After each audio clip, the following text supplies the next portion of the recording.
on our way to Bellefontaine, coming from Isorgnac, where we spent 3 most agreeable hours yesterday, coming in turn from Cabanul.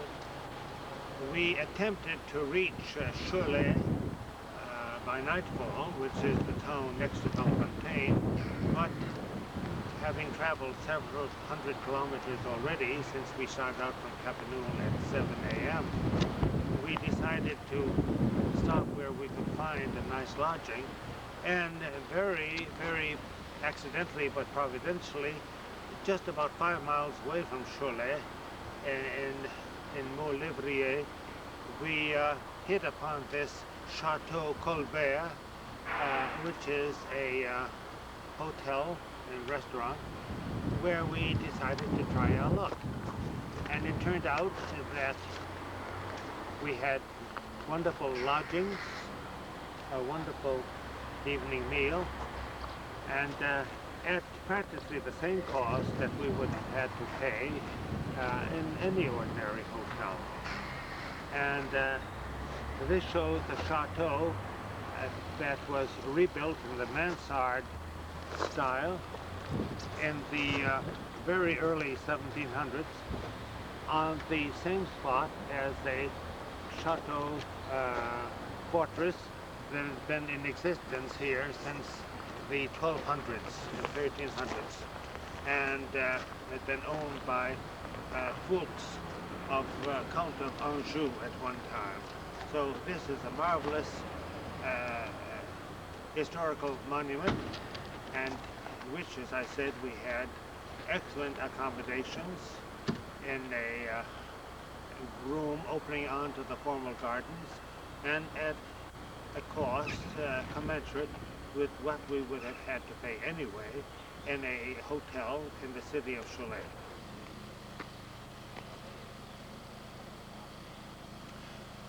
Today is the 29th of May, and we arrived here at Bellefontaine this morning at what is Spencer's mother house in the sense of its founding house, going back to the early 1800s when Dom Augustin de Lestrange, having rebought and refounded La Grande Trappe, sent one of his Gaucent disciples, Don Urbain Gillet, who had been the head of a colony of refugee monks in the southern states, to refound this very old abbey in shortly after La Trappe, that is to say around 1816, 1817. What you see here is the Porter's Lodge to my left and the audiovisual conference hall to my right.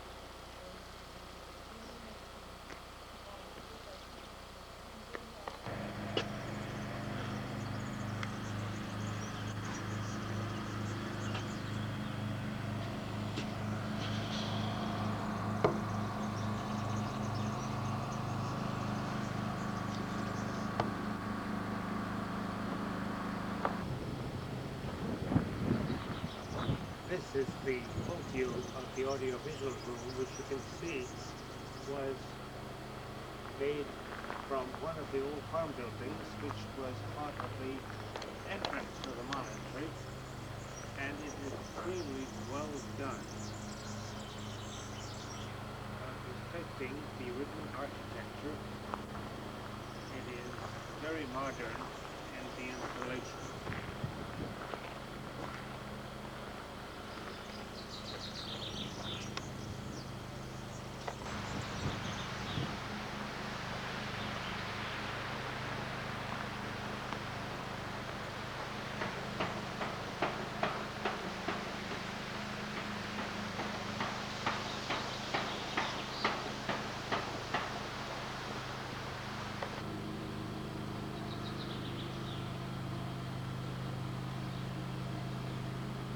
The church that you see here was built in the 1800s on the ruins of a pre-French Revolution church that the monks found when they founded the monastery. Like La Trappe, it is a neo-Romanesque style of the last century, but entirely of stone, inside and out.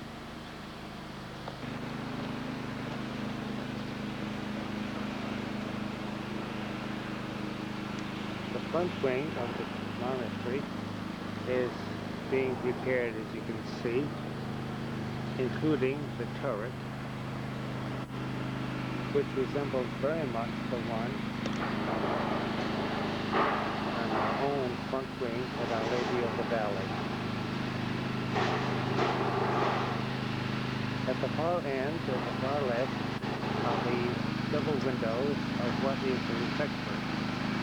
There again, that, as you can see from the inside, is based on the refectory at the top, and also on the great refectory at Montpellier.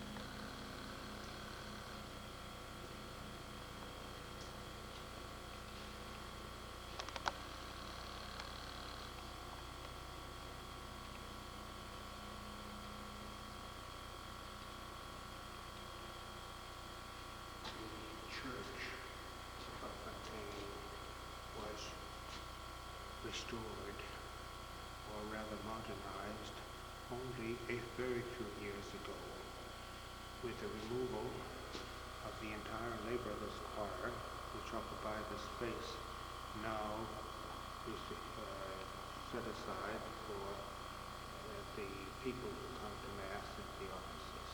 As you can see, there is no division whatsoever between the lay people and the choir.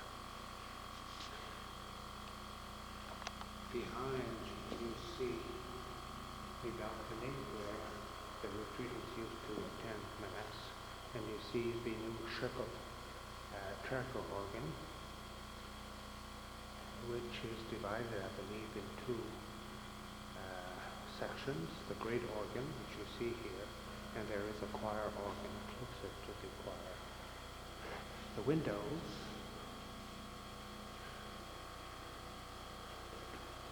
different media and by different artists.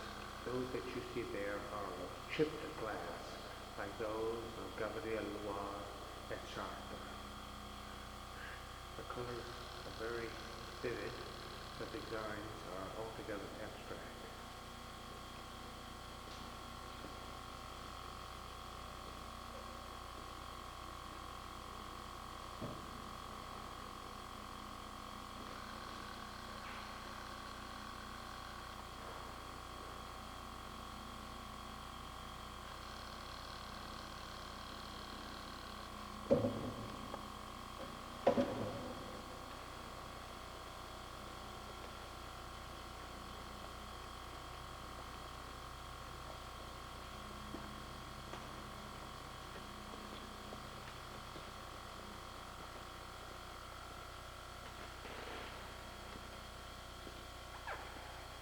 As you can see, the interior is entirely in Romanesque, as was the exterior. What you see is the actual stone interior, which has been completely cleaned and returned to its original state.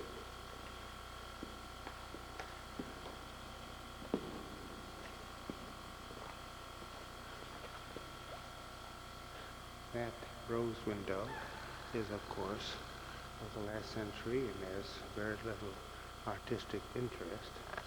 But lower in the wall you see a sarcophagus, or rather a recumbent figure going back to the Middle Ages, that was found when the foundations of the church were dug in the last century. The Madonna of the Salve is 13th century, a very beautiful statue that has been somewhat restored, not too much, notably the lily in Our Lady's hand. But this window was found face down also in the foundations of the pre-French Revolution church. The altar is very new. It's not more than 10 years old, I don't believe. And it is a typically Cistercian altar in its design.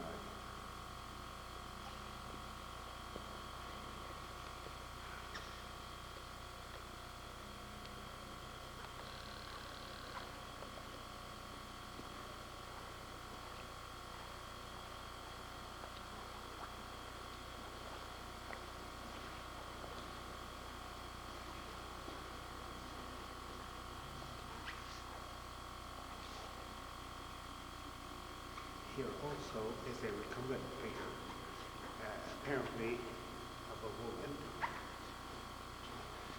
that was found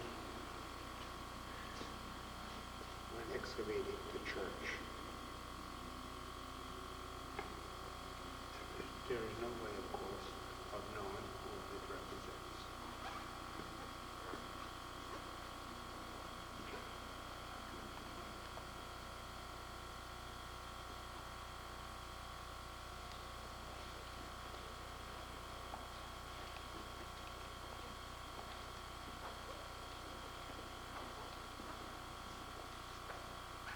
In the Absidio, where there were altars, originally there were probably 5, just as there were down in the valley. You have some very lovely icons. Here is the Nativity. Here is the Transfiguration.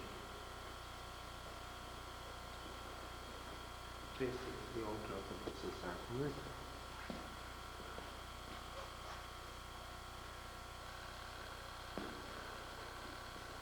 And from here, you have a very nice view of the whole extent of the church to the western end. In the floor, you see a slab of stone that can be removed, and they found a subterranean, very primitive crypt below the sanctuary.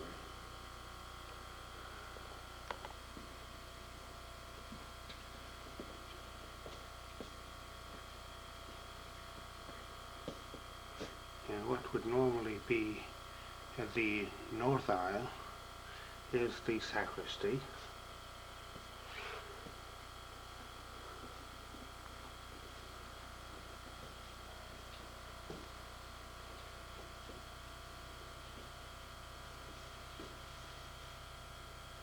With a beautiful ivory crucifix.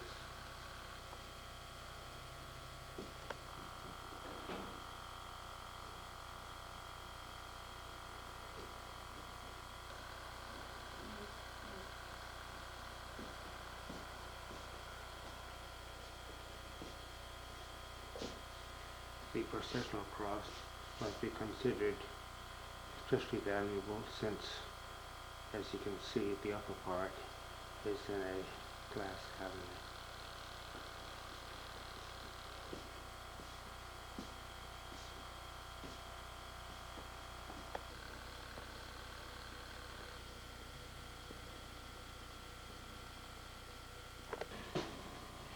The church of Bellefontaine has no side aisles.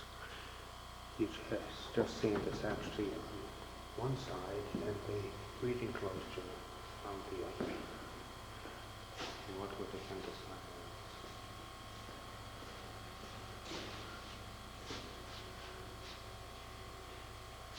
Here we have the painting showing Dame Augustine de Lestrange, and right below it you have his skull.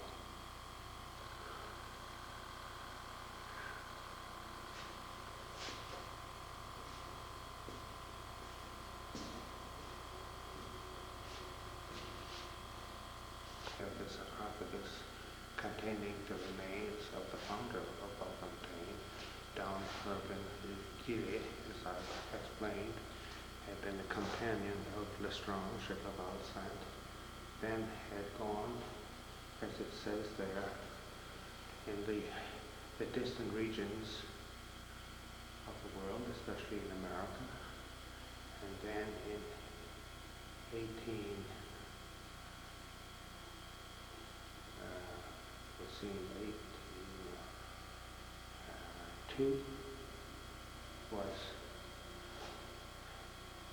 sent to erect monasteries and to evangelize peoples in the New World. And then, after 12 years, came back to France and refounded Bellefontaine that was then in ruins.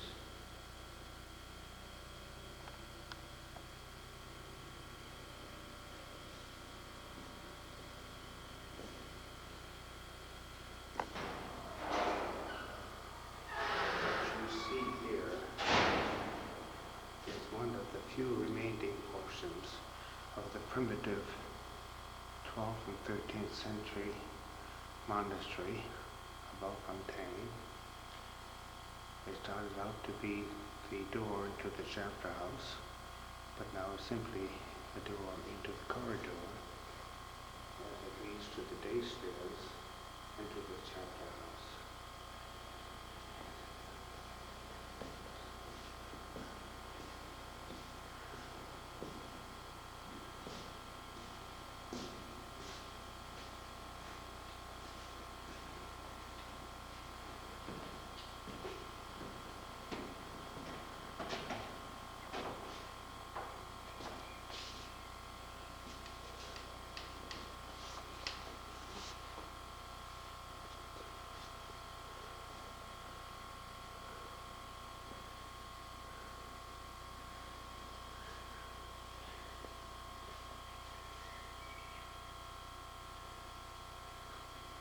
Entire building was completely restored from cellar to attic about 25 years ago through the generosity of Dame Gabriel, the Abbot of Bourget. Advantage was taken of this reconstruction to have a scriptorium on this level, and beneath is the chapter room which we will now be seeing.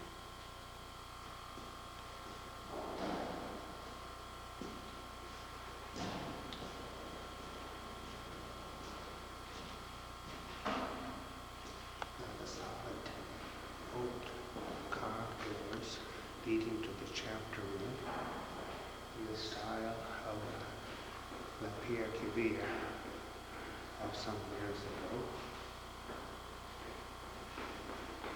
showing St. Benedict and St. Anthony. The St. Anthony is to the left holding his staff.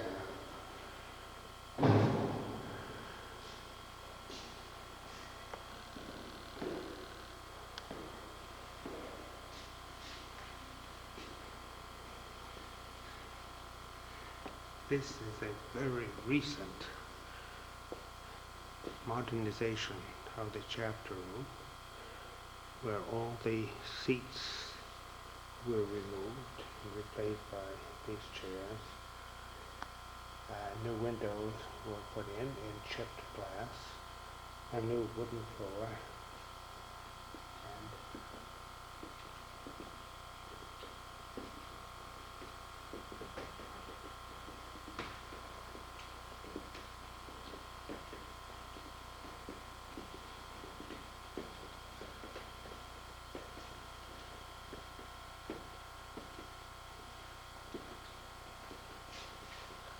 the only old object besides myself in the chapter room is this lovely ivory crucifix in its very ancient frame, showing the instruments of the Passion, surprisingly. You see the scourge and the nails and the dice that were thrown for our Lord's clothing. This is an example of what used to be done when planning a frame, picture frame, to suit the picture and not the other way around.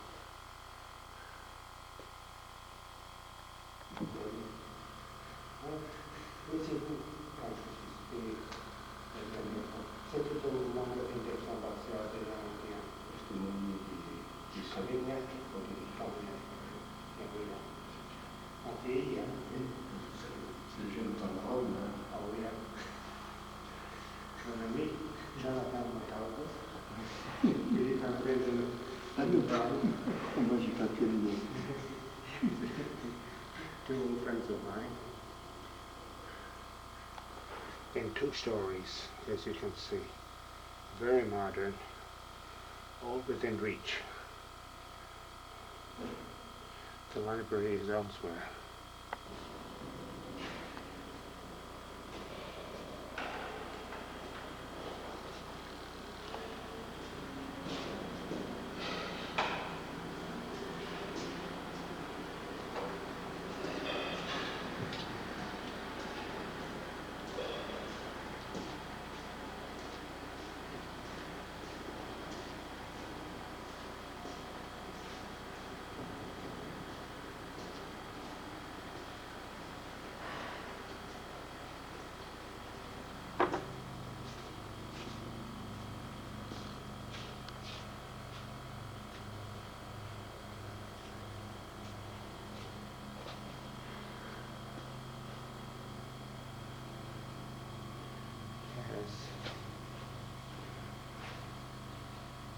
As I was saying outside, this is the factory divided into 2 areas by these columns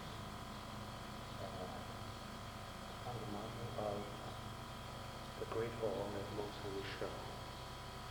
Not too many years ago, the length of the refectory was cut down. At one time was perhaps 1/3 again longer. You will notice that the monks eat on both sides of the table, even at the head table. Whereas for centuries, we ate only on the one side. Fragments found here or there of the more ancient buildings in the capital. You see the ancient level in brass. We are now in the called the West Cloister, which is on the front building, and the arrangement is like that at Oka. There is a cloister, and then there is a corridor behind it, which opens on to the secretary's office and the abbot's office. Now we're calling the secretary.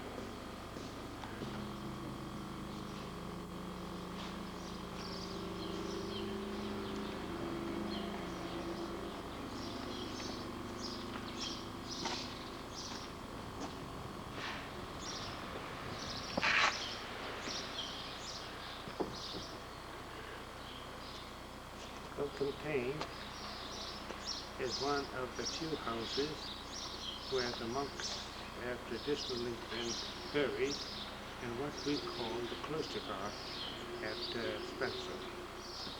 It would seem as though there were very few crosses to correspond to almost 200 years of monastic occupation. The reason being that here, as in other monasteries, the dead are buried several deep, one on top of the other. And therefore you can put 2 or 3 bodies in the one grave.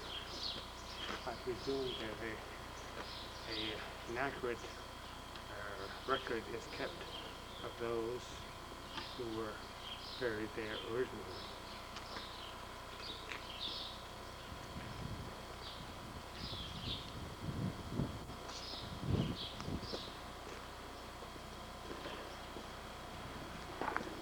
I wonder if you could help me to find the grave of Father Clement de Bourmont, who was with me in Rome.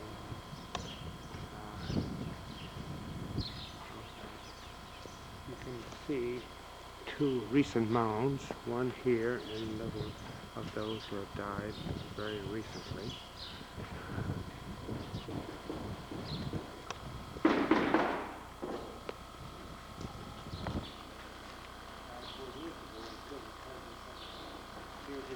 Clement de Bourmont, who for many years was the secretary of Gabriel Sortais and of Chile, and even for a time, I believe, as Don Gabriel. He died in 1993, very suddenly. Over here, we have the very nice granite burial vault of the abbots.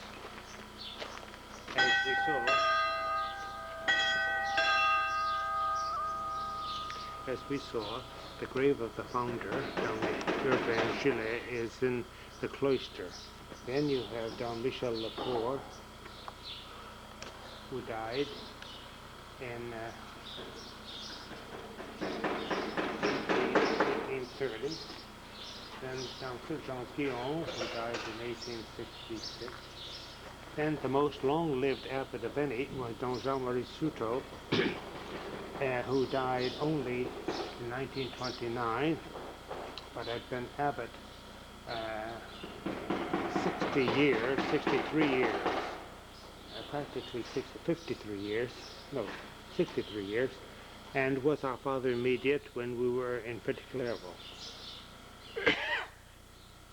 Below him is Don Jean-Baptiste Auger, who was abbot for just a short while, but visited Our Lady of the Valley when I was a novice back in 1933, 1934.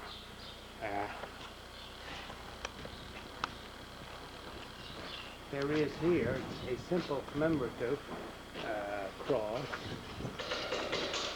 for Don Gabriel Sortais, who died on the 13th of November 1963 in Rome, but had been abbot here for a number of years, and abbot general. Well, he is buried in the cemetery of Trefontaine, but in order to have a complete list of abbots, they have a commemorative cross over here.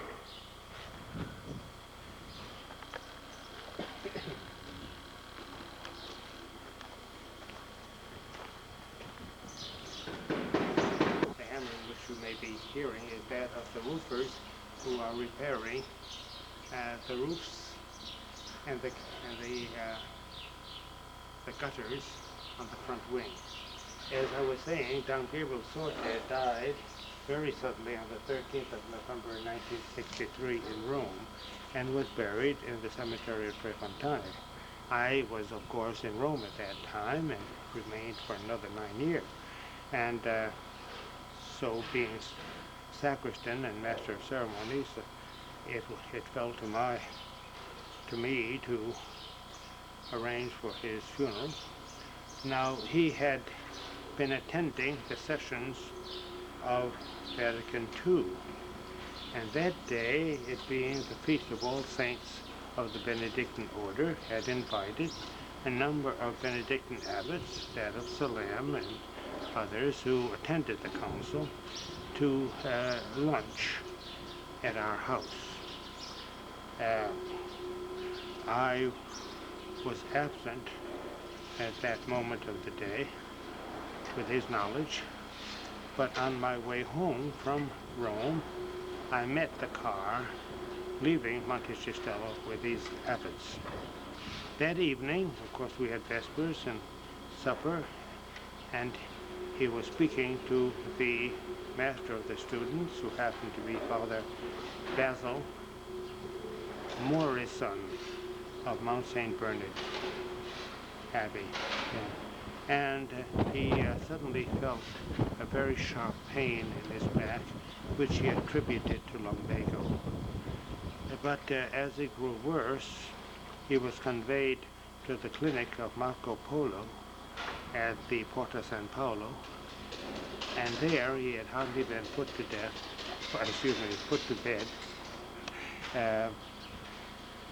and they began to take his pulse and an electrocardiogram. The heart began to fail, and his last words were typically poetic. He said in French, "Je tombe en pavoison," which in English could only be translated as saying, "I am swooning away." Those were his last words, and he quietly passed away.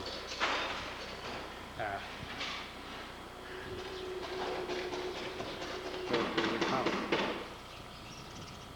the story connected with putting the body of Dom Gabriel Sortais in a coffin, which was only done just before the funeral mass. It should be kept in mind that apart from the Pope, very few people are embalmed in Rome, and so by the time the moment came to put Dom Gabriel Sortais in a coffin, the body was not altogether presentable. I had laid him out, of course, in his cowl, and as was customary for many centuries, with his white linen mitre and with his crozier under his left arm, with his pectoral cross, of course, and the ring on his finger. And the crozier, of course, was that given to him by Gethsemane.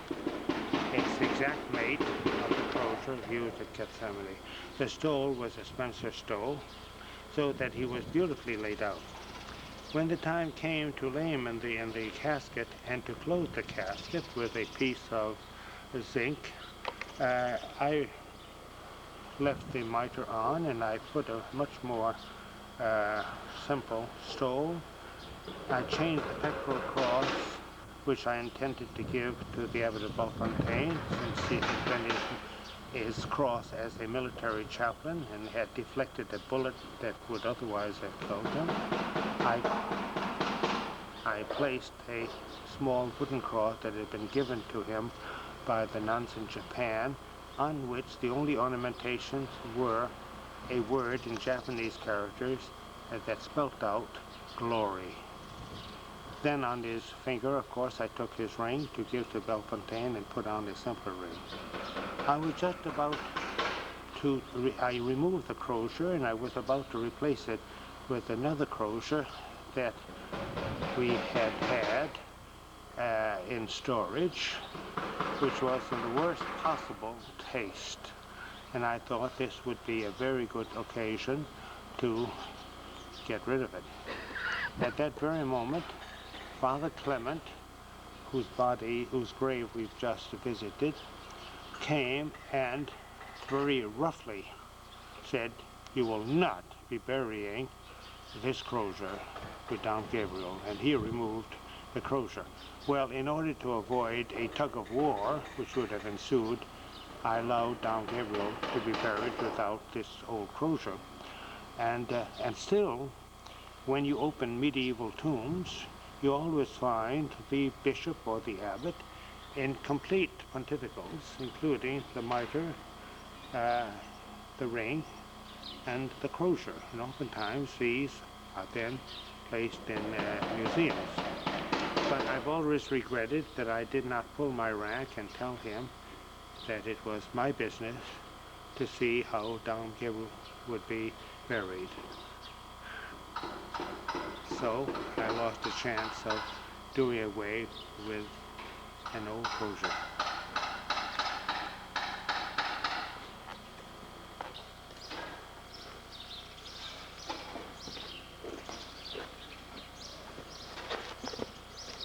Just a little bit.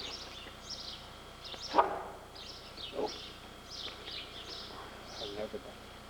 Look at these enormous cypresses.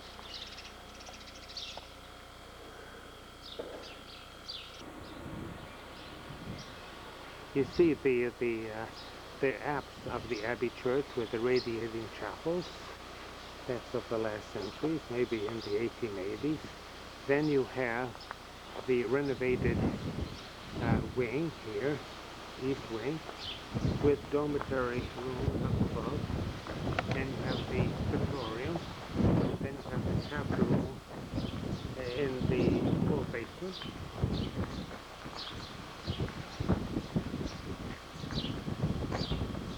Wing built back in the 1950s also, with connecting wing.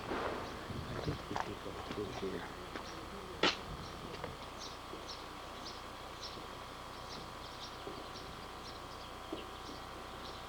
Portions of this wing are of that same brownstone used for the entrance to the chapter house in the cloister, which I said went back to the 12th, 13th century.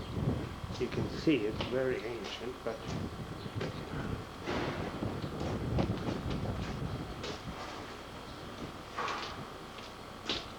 and portions of Bellefontaine, the massive buttresses from the 12th and 13th century, from the pre-French Revolution monastery.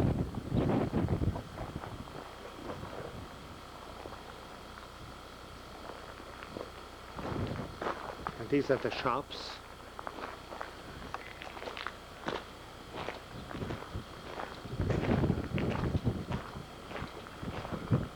Look at the lights on them.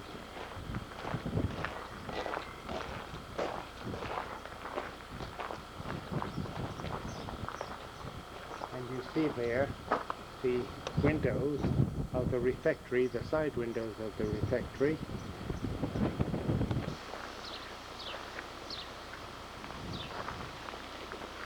This portal, which leads out to the farm buildings and the shop buildings, with the flanking wings and the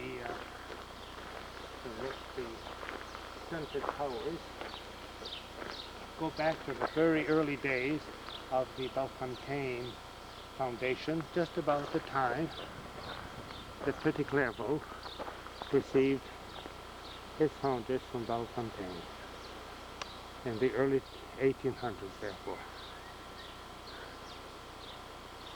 All the buildings are in excellent state of repair, and the grounds also. Behind us is the open shed holding the wood used in the energy center, which operates exactly like ours at Spencer, except that we use wood chips, which are put through a silo, whereas here they use much larger pieces of wood. So we're looking at the hay barns and the cow sheds.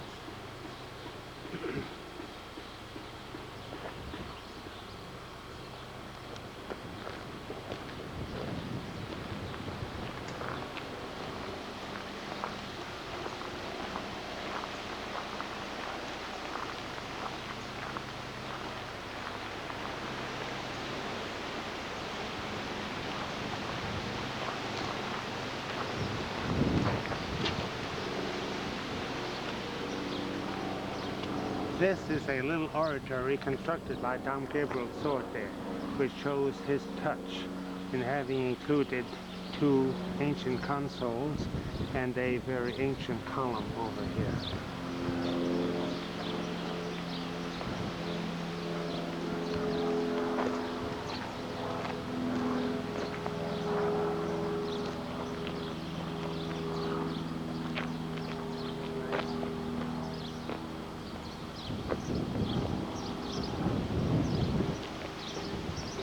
And again, you see the massive buttresses dating from the 12th and 13th century, of the ancient pre-French Revolution monastery.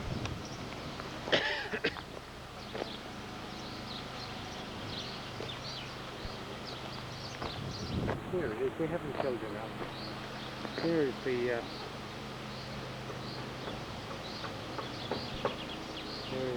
pond.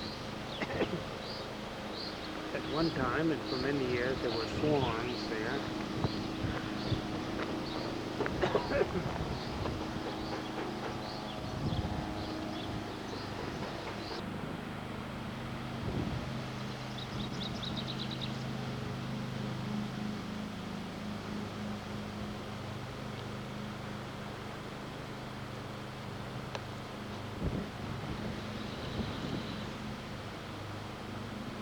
This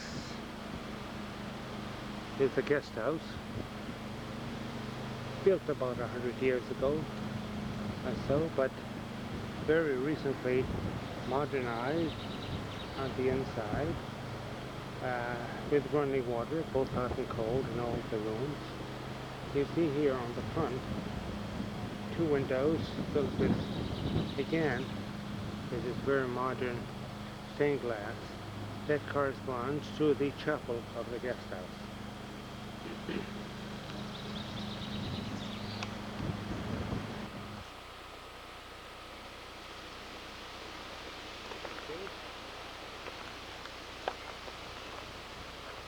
Today is May 30th. It happens to be the 55th anniversary of my ordination on this day in 1942. We arrived here at Melleray just about an hour ago. It's about 4:30 by this time, and we were very hospitably received by the former Abbot of Melleray, the Father Immediate of Gethsemane, Dom Jacques Parizeau. The Abbot, Dom Gerard, happens to be away today since his mother died and he had to be at the funeral. As you can see, Melleray is a very venerable house. It was one of the first ones to be refounded in France by Dom Antoine Soulier de Bourget, who was the Abbot of Lulworth in Dorsetshire in England, who brought his community here from England in around 1817 or 1818 when they were told to leave England. Among them were many Irish monks and English monks who had joined Lulworth, and among them was Dom Vincent Ryan, the prior, who became the founder and first abbot of Mount Melleray. You can see how everything ties together: Lulworth, Melleray, Mount Melleray, New Melleray in the United States. It's all the same. And Gethsemane.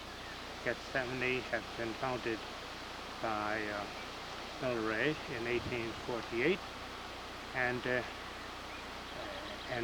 New Melleray founded by Mount Melleray in 1849. Like many monasteries in the Middle Ages, there is a pond very close to the monastery, which may have been the river that was diverted in order to serve the needs of the monastery. And on this pond, however, there are swans, which you see behind me.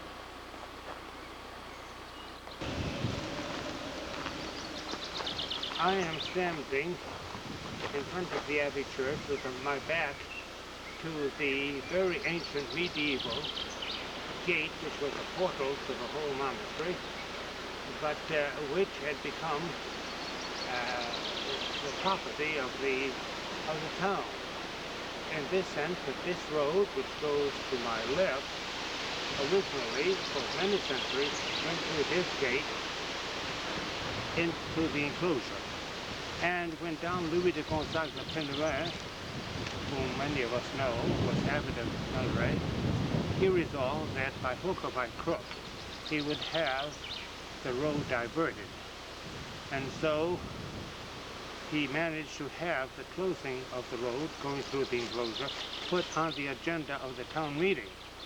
And I've just been told by Dom Jacques, by the former abbot, that closing this road was a stroke of genius, because the townspeople for centuries had been accustomed to using it. pretty much like the Altar restored in Spencer, which we had closed by the same means at the town meeting.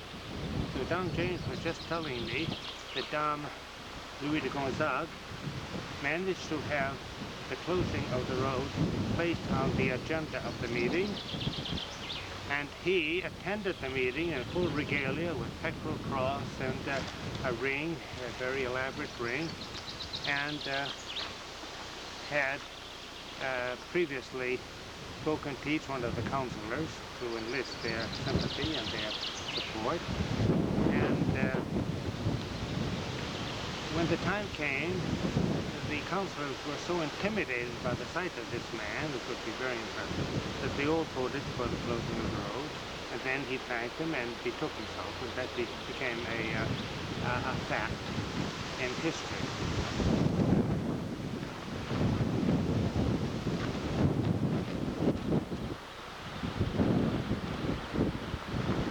The facade of the church that you see was modified in 2 installments. This is not the original facade of the 12th century church.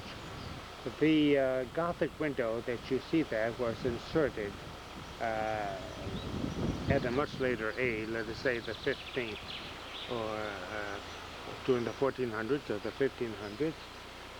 Originally there would have been only the windows that were traditional on Cistercian churches on the facade, perhaps an oculus and 2 other little Romanesque windows. The doorway itself, as you can see, is even later, or more recent, as you wish.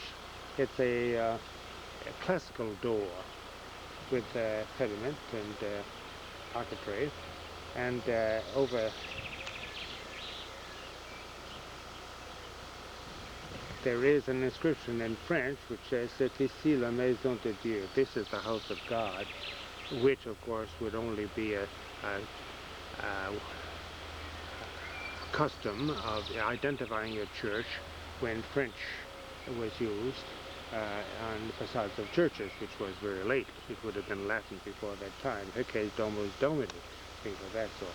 So that inscription shows that doorway with the pilasters and that triangular architrave would have been in the 1700s perhaps.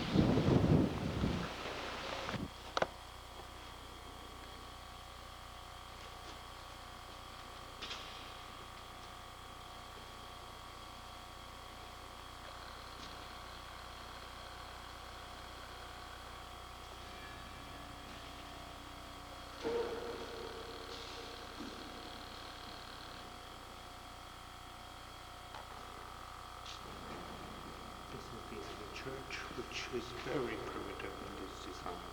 In fact, if you disregard the plastered walls, you will see a kind of resemblance to Fontenay, especially the sanctuary of the vestigial transept and the arcades. Now, the arches are pure Gothic, naturally, but you see that these coloured piers are of the same stone that we saw at Bellefontaine for the oldest parts. Remember that very austere brown stone. Originally, all these arches were completely blocked up, and there was French Louis XIII and Louis XIV paneling covering all of this. And it was Gabriel Sortais who managed to have the arches opened up again. The sanctuary that you see is a relatively recent restoration with a new altar made of that same brown stone. You see that in the transept there are 4 chapels, exactly as at Spencer, but of different heights and different widths.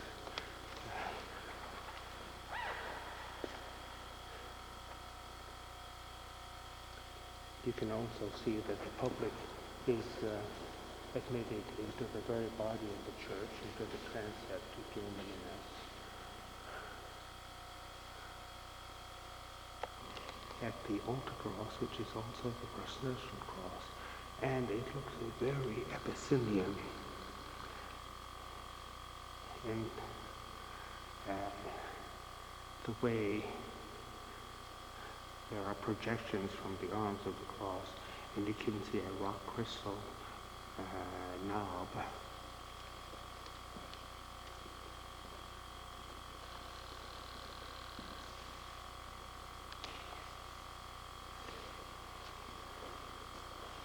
But as was always customary, on the other side there is a Madonna and Child with the moon, you see, because in processions people wanted to see either the crucified Christ on the one side or the Madonna on the other side.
They are presently restoring one whole building of the 18th century, 1700s, retaining, of course, the exterior appearance, but modernizing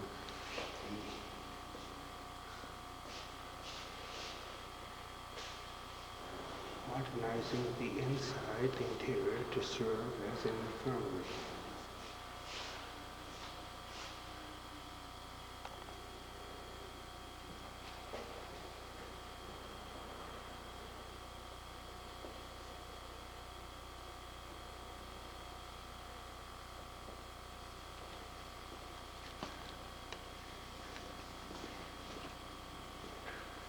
This is the community electric.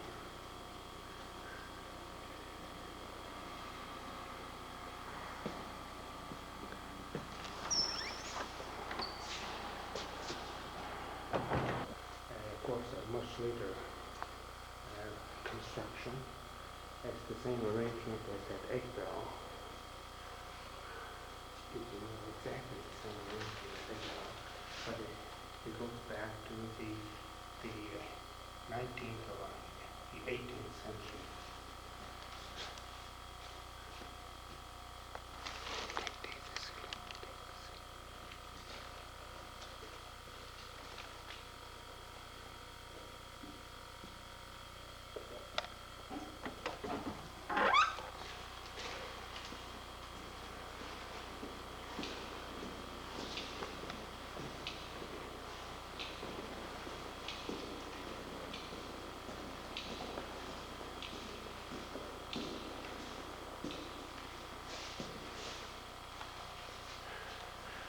Foundation cross given to the founders of Lulworth on the 22nd of April 1794, when the founders left Laval-Saint on their way really to Canada, but stopped in England and founded Lulworth.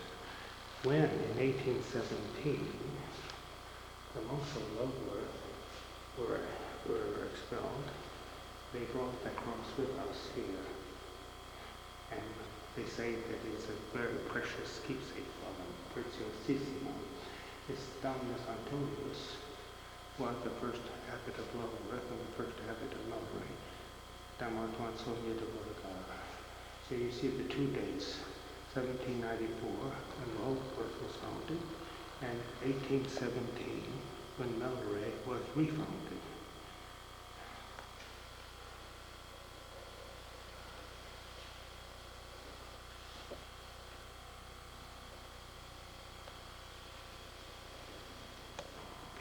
French Revolution, for about 2 centuries before the Revolution, it was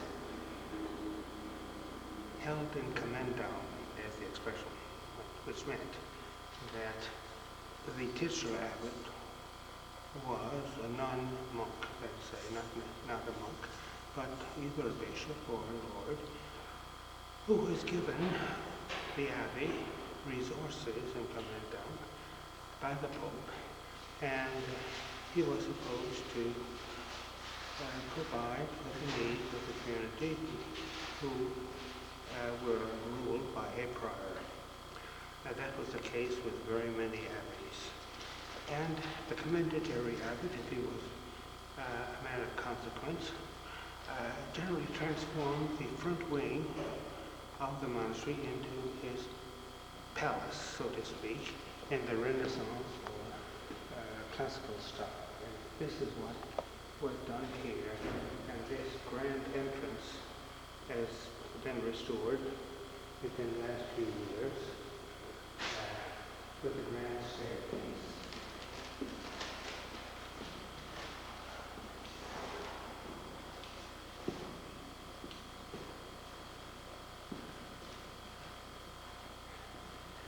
Which resembles very much the grand staircase at Citeaux, for the same reason that what is now the monastery of Citeaux was simply the chateau of a countess.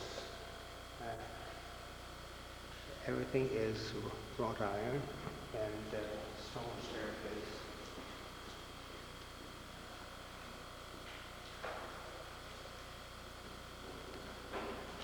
I presume that this is a painting depicting Saint Benedict chasing one of the monks who had difficulty in staying awake during the office. And Saint Gregory the Great recounts the story in his dialogues. Of course, it is given a very classical turn to it.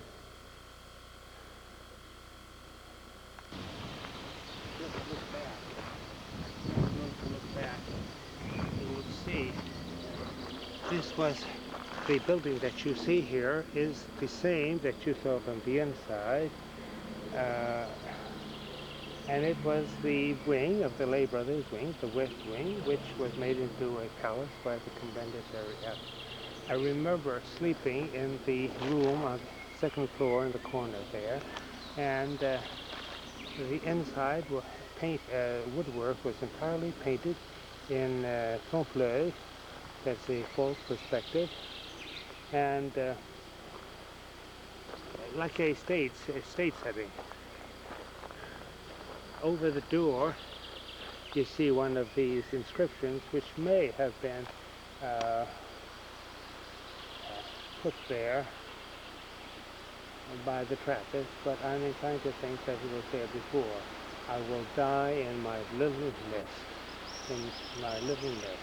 Nidulo meo moria. Over the statue of the Blessed Mother,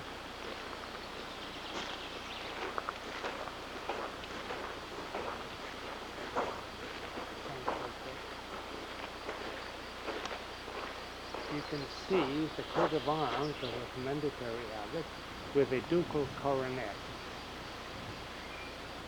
And I believe he must have been an ecclesiastical commendatory abbot, because there's the vestige of a mitre on one side and a cloister on the other side.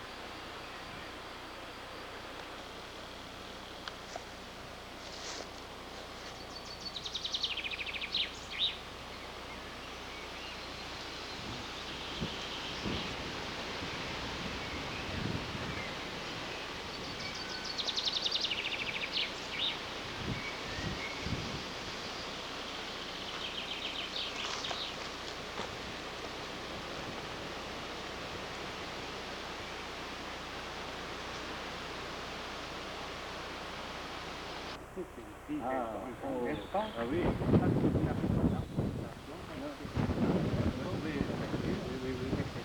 vous. Je suis en train de dire quelque chose, il est en train de...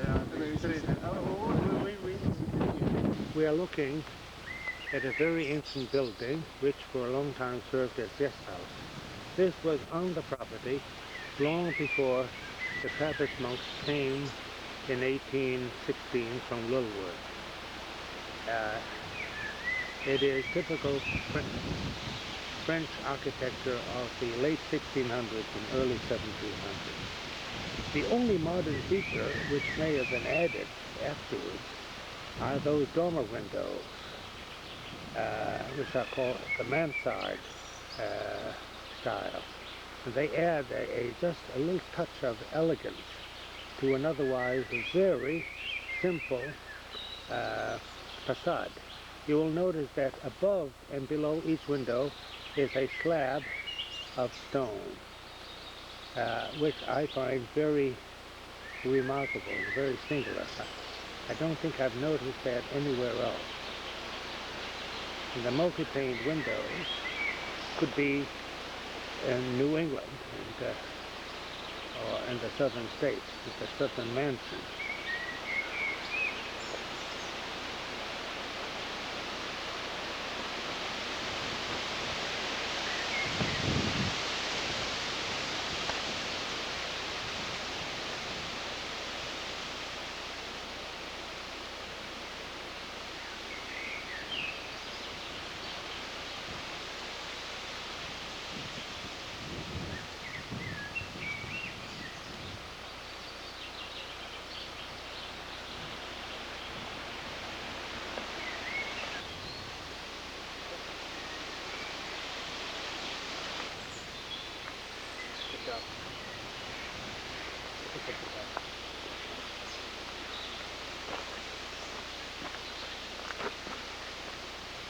I think it's warm.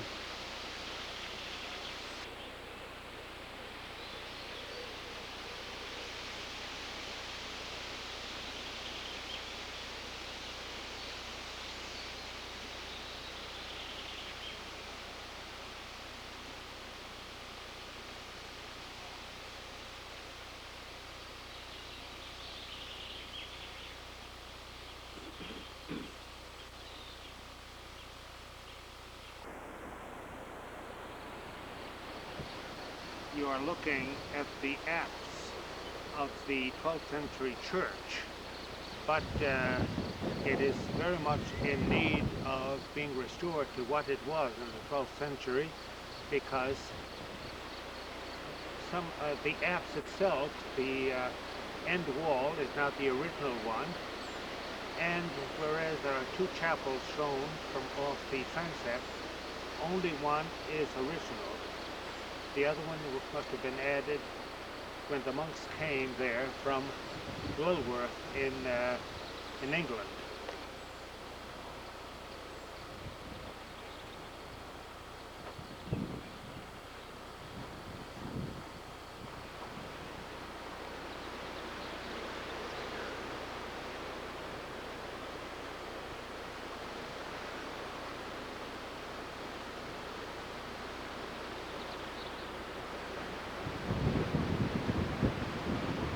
These are the tombs of all the abbots of Melleray since the community came here from Lulworth. Dom Antoine Soulier de Beauregard, of course, entered at La Balsante and was sent with a colony of monks to England, where they founded Lulworth at Lulworth Castle. And then they were expelled and came here in the early 1800s. And he is the one who was charged by the Holy See to take care of the Trappist monasteries of both monks and nuns after the death of de Lestrange. Elle est enceinte. Non. On vous a pas dit ça? Non, elle n'est pas enceinte. Elle est courbée parce qu'il y avait normalement l'enfant qui était là. Elle avait son sept. Ah oui. Et puis Jésus était là. Donc c'est vraiment une vierge du 14e. Hein? Eh oui, exactement. Vraiment courbée. It's the 1300s. In the 14th century, she had the child over here, and then she had her scepter with the lily on top. She's curved that way in order to give room. Pour tenir l'enfant, elle s'équilibre. Oui, oui, exactement. Tandis qu'au XVIIe, elles sont debout et puis elles sont comme ça. Oui. If she was...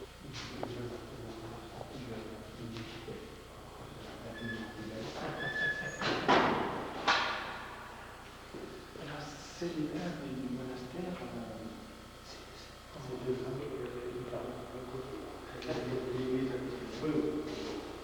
Et ça, c'est l'autre côté.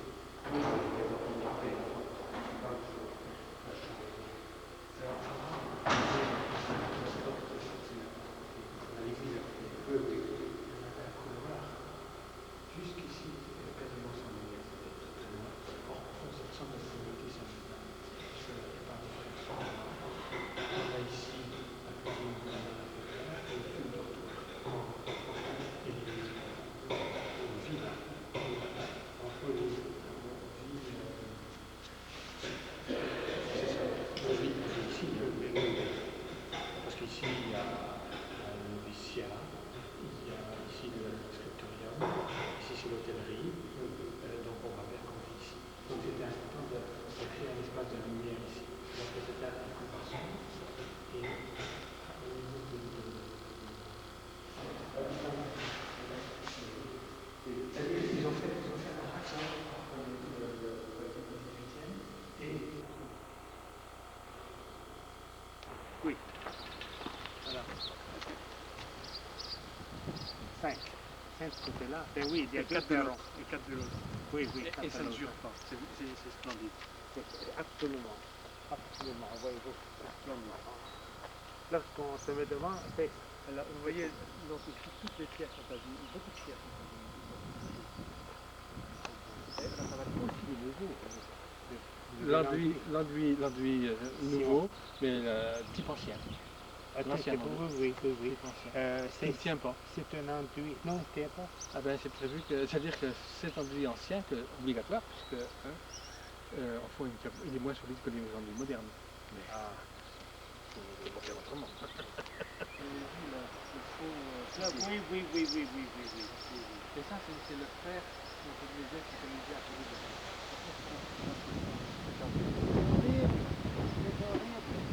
tellement plus beau. Oh, c'est horrible.